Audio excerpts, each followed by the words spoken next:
सदनमा 6 जनाको सांसदको संख्या भएर पनि अहिले सरकारले गर्न खोजेको गरिरहेको निरङ्कुश होइन गतिविधि निरङ्कुश कदम प्रति कोही मान्छे बोलिरहेको छ भने त्यो अर्कसाम्पाङ हो, कुनै दल बोलिरहेको छ भने त्यो श्रम संस्कृति हो। यो देशमा सुकुम्बासी व्यवस्थित बसोबासी भनेर है मान्छेको घर भत्काउने लगभग 1000वटा घर टहराएर भत्किसकेको छ। 1000वटा घर टहरामा मानिदिउँ ल 4 जना मात्रै थियो भने 4000 मान्छेले घर गुमायो है।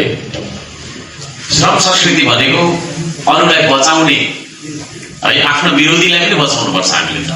आफ्नो शत्रु दुश्मन हामीलाई मार्न खोज्ने हामीलाई फसाउन खोज्ने मान्छेको लागि पनि काम गर्नुपर्छ श्रम संस्कृतिले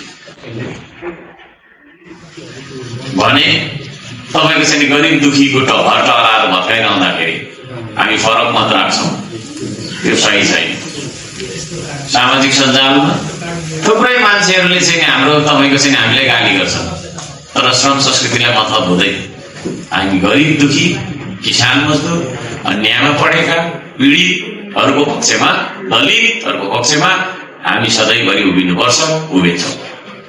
यो हाम्रो प्रष्ट किता हो। त्यो कितामा हामी स्पष्ट तपाईँको चाहिँ के अरे सँगले उभिन्छौँ। सरकारलाई खबरदारी गर्ने, सरकारको आलोचना र विरोध गर्ने कामहरू पनि हामीबाट हुन्छ यदि सरकारले नराम्रो काम गर्छ भने। अहिले सरकारले सदन छलेर अध्यादेश लिएर चलाइरहेछ है। भोलि बस्नुपर्ने थियो सदनको बैठक, क्यान्सल गरेर अध्यादेश लिएर चल्न खोजेको छ।